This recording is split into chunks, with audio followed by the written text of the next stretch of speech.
وزیر اعظم شہباز شریف نے کہا ہے کہ عالمی عدالت میں بھارت کو سبکی ہوئی بھارت یک طرفہ طور پر سنتاس معاہدے کو نہ معطل کر سکتا ہے نہ اس معاہدے سے نکل سکتا ہے۔ دشمن پانی کو ہتھیار کے طور پر استعمال کرنے کی کوشش کر رہا ہے۔ ہم آبی ذخائر کی تعمیر کو ترجیحی بنیادوں پر مکمل کریں گے۔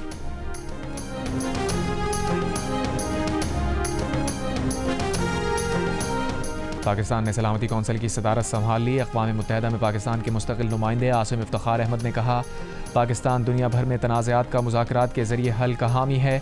اقوام متحدہ کے چارٹر کے مطابق تنازعات کا پرامن حل چاہتا ہے۔ پاکستان سفارتکاری اور ثالثی کے ذریعے مسائل کے حل پر یقین رکھتا ہے، ڈائیلاگ کے فروغ کی حمایت کرتا ہے۔ پاکستان دنیا بھر میں تیزی سے بدلتی صورتحال پر نظر رکھے ہوئے ہے، غزہ کی صورتحال پرامن بنانے کے لیے کوشاں ہے۔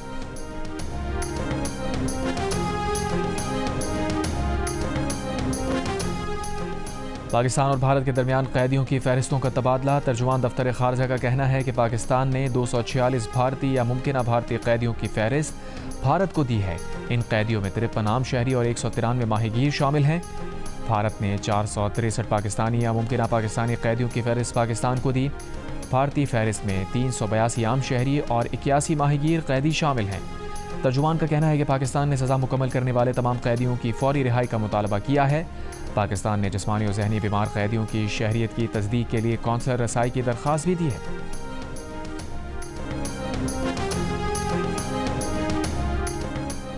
تحریک انصاف کے گرفتار سینئر رہنماؤں کا جیل سے خط۔ شاہ محمود قریشی، یاسمین راشد، میاں محمود الرشید، اعجاز احمد چودھری اور عمر سرفراز چیمہ نے جیل سے خط میں کہا کہ بانی پی ٹی آئی سے مشاورت کے بعد مذاکرات کا آغاز کیا جائے۔ بدترین بحران سے نکلنے کا واحد راستہ مذاکرات ہیں۔ سیاسی سطح پر بھی مذاکرات ضروری ہیں۔ مذاکرات میں گرفتار رہنماؤں کو بھی شامل کیا جائے۔ مذاکرات کے آغاز کی ذمہ داری حکومت پر ہے۔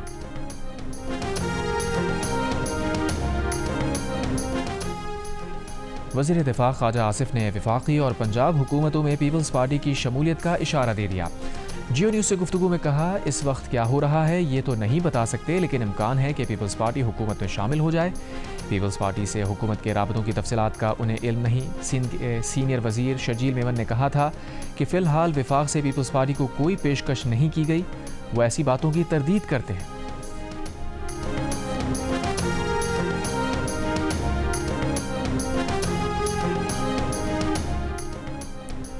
دریائے سوات واقعے کے بعد تجاوزات کے خلاف ضلع انتظامیہ سوات کا آپریشن آج پھر ہوگا۔ ضلع انتظامیہ کی رپورٹ کے مطابق اب تک آپریشن کے دوران 65 غیر قانونی تعمیرات کرائی گئی ہیں، جن میں دکانیں، ہوٹل اور پارک شامل ہیں۔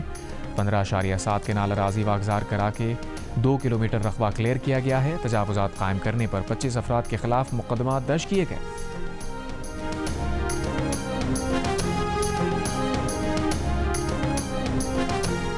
کراچی میں خواجہ سرا پر تشدد کے خلاف خواجہ سراؤں کا گلستان جوہر تھانے پر احتجاج۔ ایس پی گلشن کے مطابق ایک خواجہ سرا کا علاقے میں کسی سے جھگڑا ہوا تھا، جس کا مقدمہ درج ہے۔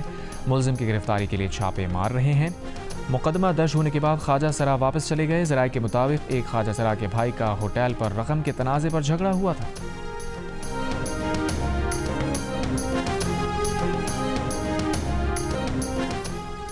پیٹرول 8 روپے 36 پیسے، ڈیزل 10 روپے 39 پیسے مہنگا ہونے پر عوام چیخ اٹھے۔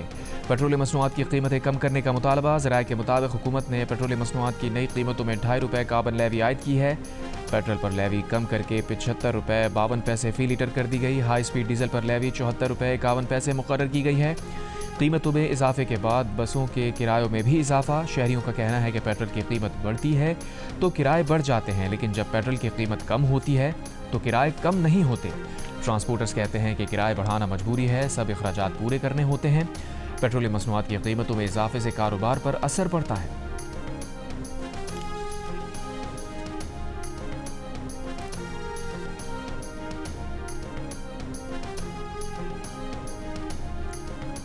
گوجرانوالہ میں مضر صحت کھانا کھانے سے جاں بحق ہونے والے بچوں کی تعداد 3 ہو گئی۔ پولیس اہلکار، اس کی بیوی اور 3 بچے اب بھی زیر علاج۔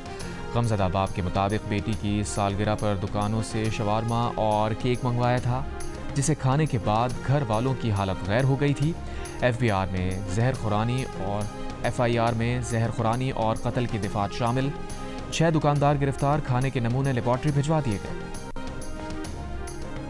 احمد پور شرقیہ ٹول پلازا کے قریب طالبات کی وین میں آگ لگ گئی، ایک طالبہ جاں بحق 10 زخمی۔ ریسکیو حکام کے مطابق وین میں آگ LPG کی لیکیج کے باعث لگی۔ وزیر اعلیٰ پنجاب مریم نواز کا ذمہ داروں کو قرار واقعی سزا دینے کا حکم، رپورٹ طلب۔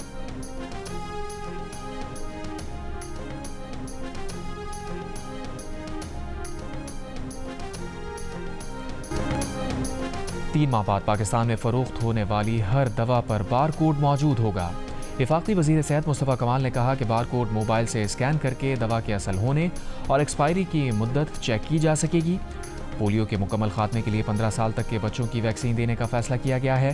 فیصلہ 5 سال سے زائد عمر کے بچوں میں پولیو کیسز آنے کے بعد کیا گیا۔ پاکستان سے پولیو کے مکمل خاتمے کے لیے نئی ڈیڈ لائن دسمبر 2026 ہے۔ وزیر اعظم جلد نئی ہیلتھ پالیسی کی منظوری دیں گے۔ ریپ کو ڈیجیٹائز کر رہے ہیں، 1 ہفتے بعد وزیر اعظم اس کا باقاعدہ افتتاح کریں گے۔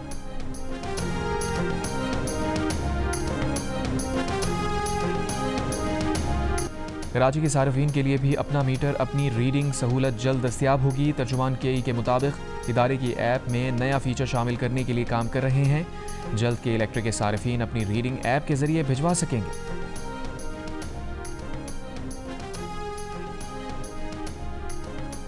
گورنر سندھ کامران خان ڈسوری نے سندھ فائنانس بل کی منظوری دے دی۔ بل 1 جولائی سے نافذ العمل ہو گیا۔ فائنانس بل میں موٹر سائیکل کو لازمی انشورنس کی شرط سے مستثنی قرار دیا گیا۔ گورنر سندھ کا کہنا ہے کہ تعلیم، صحت، IT، پیشہ ورانہ ٹیکسیشن، انفراسٹرکچر اور مینوفیکچرنگ سمیت مختلف شعبوں میں عوام کو ریلیف دیا گیا ہے۔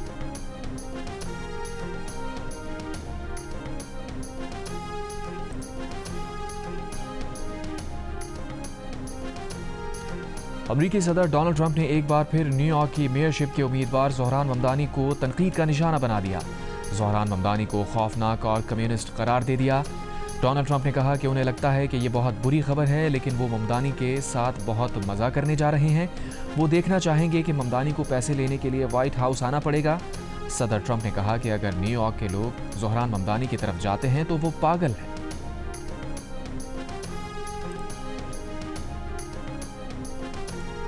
امریکی سینٹ میں صدر ڈونلڈ ٹرمپ کے ٹیکس اور اخراجات کے بل کو منظور کر لیا گیا۔ بل کے حق میں 51 اور مخالفت میں 50 ووٹ پڑے۔ بل کی منظوری نائب صدر JD وینس کے ٹائی بریکنگ ووٹ ڈالنے سے ممکن ہوئی۔ بل کو حتمی منظوری کے لیے ایوان نمائندگان بھیجا جائے گا، جہاں ووٹنگ آج ہوگی۔ امریکی صدر ڈونلڈ ٹرمپ نے کہا ہے کہ ایلان مسک کو امریکہ سے ڈی پورٹ کرنے پر غور کریں گے۔ ڈونلڈ ٹرمپ کا کہنا ہے کہ حکومت کو ایلان مسک کی کمپنیز کو دی جانے والی سبسڈی کا اثر نو جائزہ لینا چاہیے تاکہ وفاقی اخراجات میں بڑی بچت کی جا سکے۔ سوشل میڈیا پلیٹ فارم پر لکھا کہ ایلان مسک شاید تاریخ میں کسی بھی انسان سے زیادہ سبسڈی لے چکا ہے، اور اگر سبسڈی نہ ملتی تو وہ شاید دکان بند کر کے جنوبی افریقہ واپس جا چکا ہوتا۔ نہ کوئی راکٹ لانچ ہوتا، نہ سیٹلائٹ، نہ ہی الیکٹرک کاریں بنتی، اور ہمارا ملک ایک خطیر رقم بچا لیتا۔ ایلان مسک نے ایک بار پھر ٹیکس کٹوتیوں اور بھاری اخراجات کے صدر ٹرمپ کے بگ بیوٹیفل بل پر تنقید کی۔ بل کو ایک بار پھر پاگل پن اور تباہ کن قرار دیا۔